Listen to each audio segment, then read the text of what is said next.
Welcome to the Top 10 at 10. Today is June the 4th, 2014. I'm your host, Dan Wright, writer at FCC.com.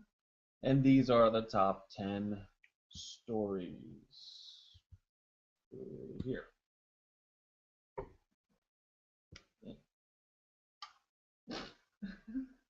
Whenever it loads. Okay, here it is.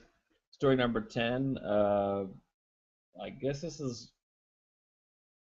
it's part of the larger story of this Bergdahl case, which has got to be the dumbest thing I've ever seen in Washington story land, where everyone has an opinion. No one knows really what happened, but everyone has these wild speculations.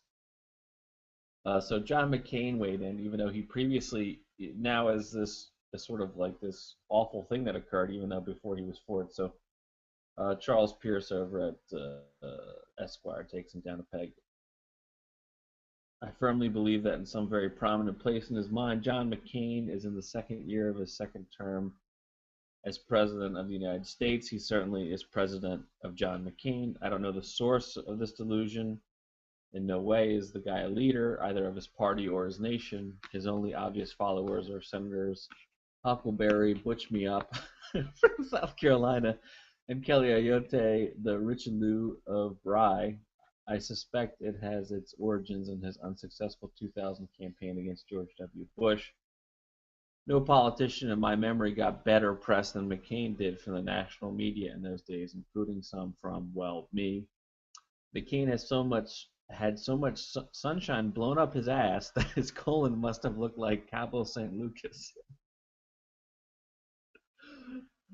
This would have been enough to turn the head of anyone who wasn't essentially a rank opportunist, something no fair person ever could say about John McCain, who wasn't essentially a rank. Okay. Having already draped himself in the toga, McCain's response to the Obama administration has been petulant and imperious.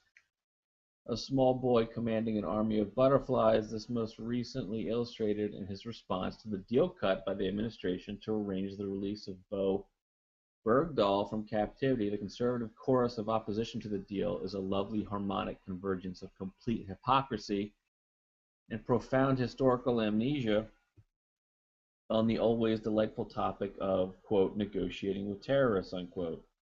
There's nothing that we can do about the former. Without complete hypocrisy, the entire conservative project would blow away into a pile on Frank Luntz's lawn.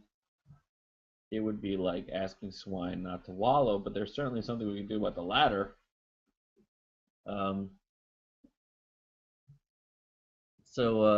McCain was previously for, as were many Republicans, for negotiating to get Bergdahl back, including a prisoner swap.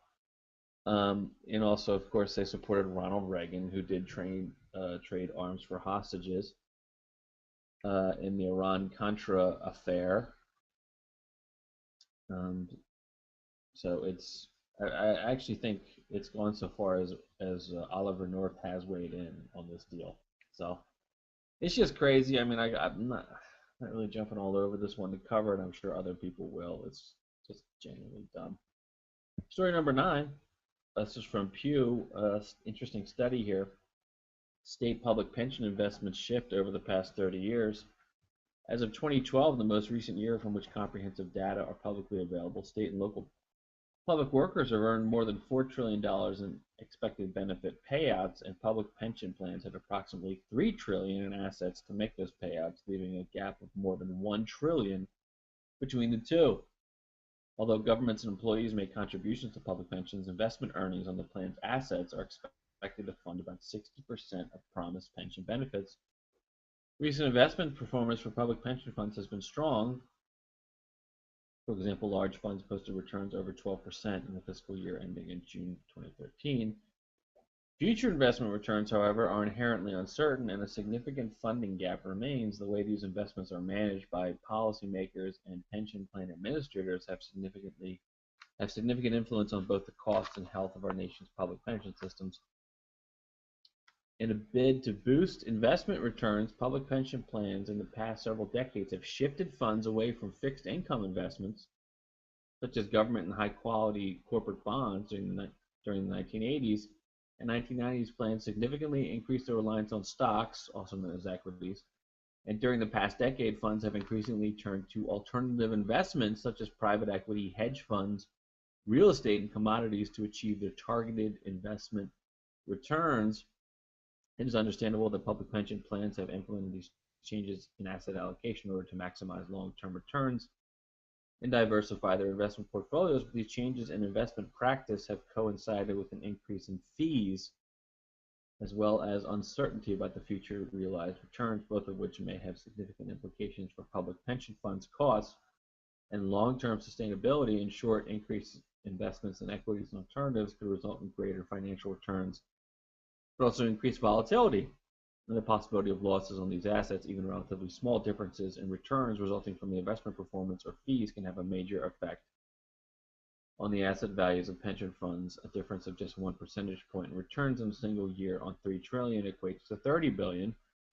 These trends underscore the need for additional public information on plan performance, insight on best practices in fund governance, and attention to the effect of investment fees on plan health. With $3 trillion in assets and the retirement security of 14.5 million state and local employees at stake, sound investment strategy is critical. So the point of this is to note that pension funds, in order to get the returns they need, which usually is about 8%, to meet current costs, and they're paying it out to people who are already retired, are taking greater risks. So, hedge funds, private equity, real estate, commodities, I mean, these are high risk endeavors. And while they may have produced enough returns today, tomorrow, who knows? I mean, hedge funds they ride the waves. They play out there in the danger zone. So that's why they can make great returns. There's a risk reward ratio. So I think the shift that Pew is noting here is key. That this is people's pension funds that are giving to hedge funds. This actually became a story in New Jersey because of pay to play, but forget that. Just why are you investing state pension money in very volatile investments? People are relying on getting paid out. So interesting study there from Pew. Story number 8. This is Maureen Dowd. Apparently, I don't know what to make of this. I really don't. She apparently went to Colorado and ate a candy bar or a brownie. I think it's a candy bar. And said she had a trip that lasted 8 hours. She ate one edible, and she spent. It's from New York Times. Don't harsh our mellow dude.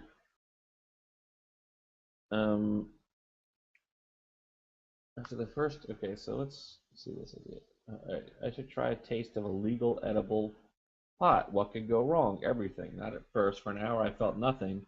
I figured I'd order dinner from my room service and return to my more mundane drugs of choice, Chardonnay and mediocre movies on demand. But then I felt a scary shudder go through my body and brain. I barely made it from my desk to the bed, where I lay curled up in a hallucinatory state for the next 8 hours.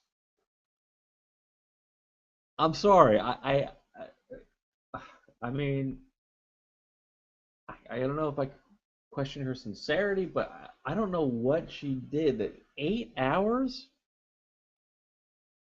I was panting and paranoid, sure that when room service waiter knocked and I didn't answer, he'd call the police and have me arrested for being unable to handle my candy. I guess. So she apparently had one candy bar, one brownie, and just lost it for 8 hours. That's a long trip for one kid. So I'm really skeptical of this story. It's just amazing. Or she's just an idiot. I don't know which it is. It could be either. It's more likely she's an idiot. But so apparently Maureen Dowd had a very bad time in Colorado. I guess that's just the takeaway. Legal pot is not for everyone, including a brun brownie, which put her on an 8-hour hell trip. which is amazing to me, but okay. Story number 7. This is from Grist. Conservatives in coal industry are rallying troops against Obama's climate rules. Conservatives and business interests were attacking EPA's clean energy plan to reduce power plant CO2 emissions before it had even been released. Right, this is sort of old. Some of this is old. When was this released?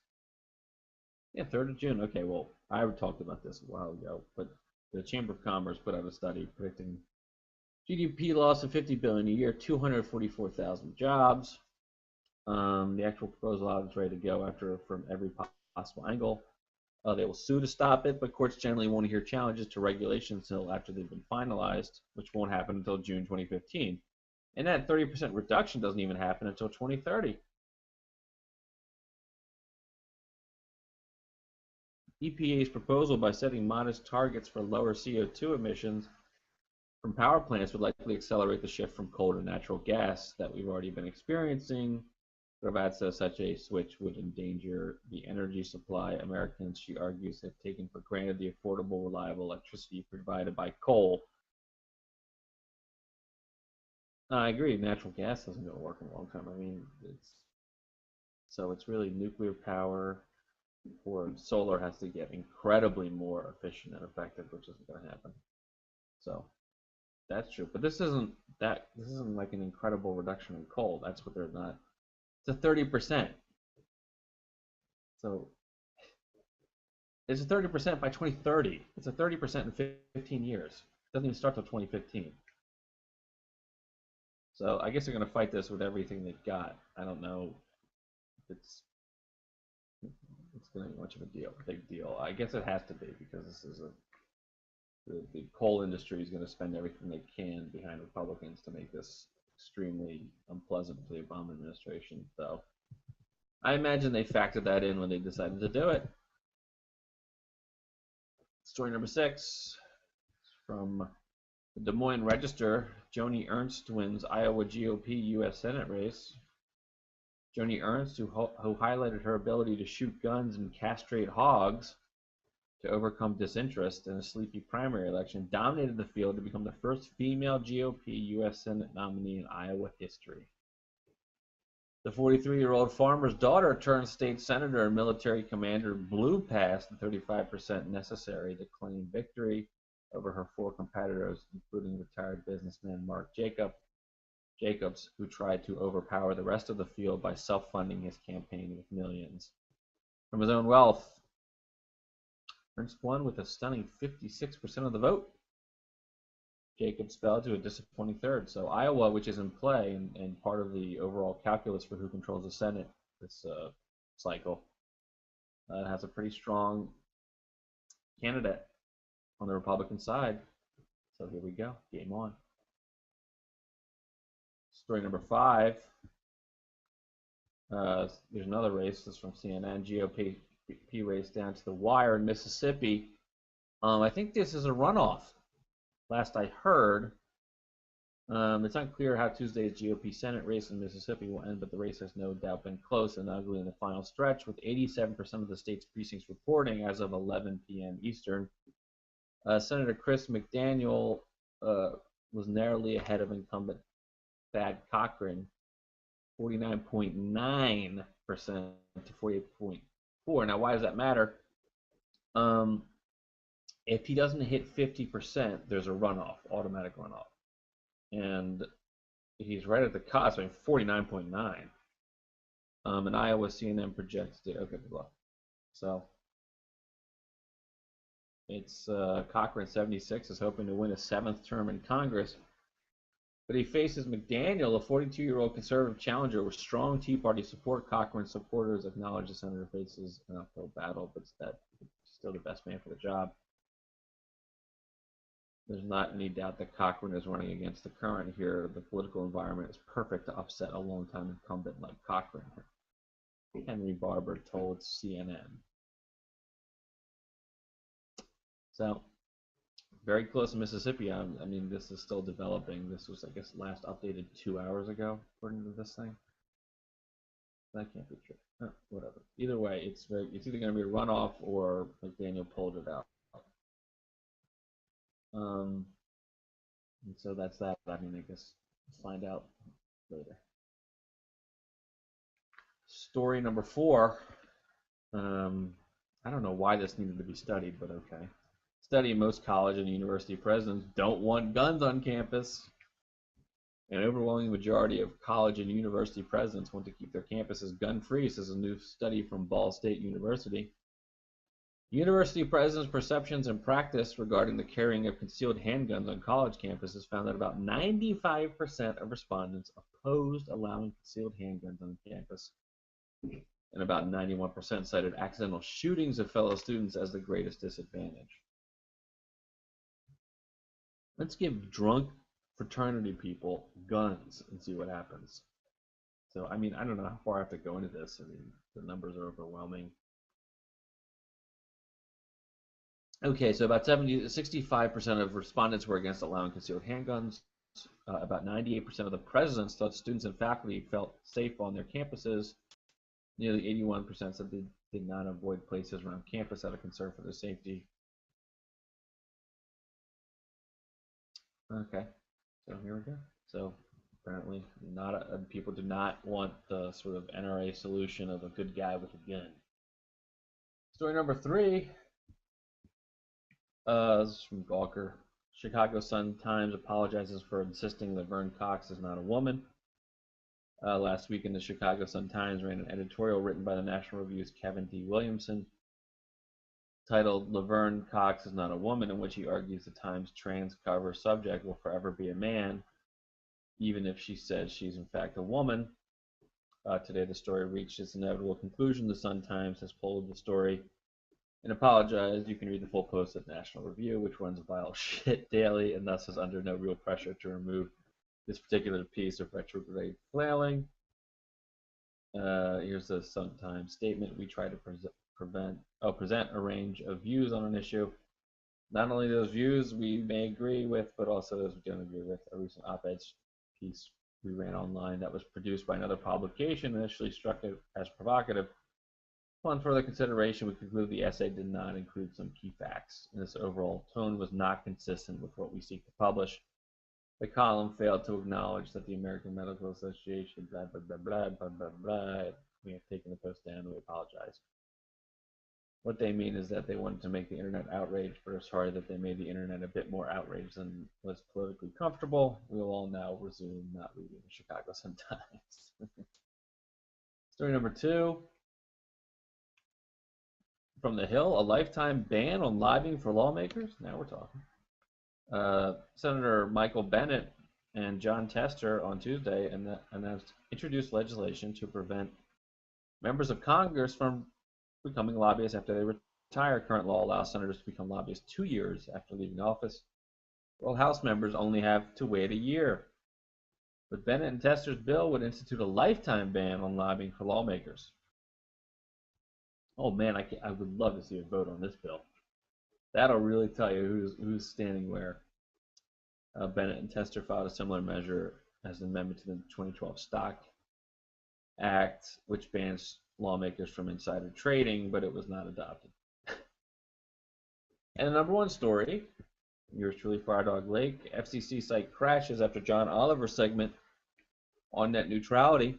Yesterday, the FCC public comment system crashed due to high traffic, which seems to be attributable to a call from comedian John Oliver for internet trolls to visit the FCC's website and, quote, focus your indiscriminate rage in a useful direction. That call came after a 13-minute segment on Oliver's HBO show Last Week Tonight, where Oliver railed against attempts to undermine net neutrality, joking, quote, the internet is not broken, and the FCC is currently taking steps to fix that. A YouTube video of the segment quickly went viral and now has over 1.5 million hits. The segment apparently motivated enough people to visit the FCC site to protest the new rules that it crashed. Part of Oliver's segment focused on Tom Wheeler's background as a lobbyist for the telecom industry and how obviously inappropriate it was given his position. Oliver also noted that telecom companies have agreed not to compete with each other, is akin to the drug cartels covering up turf.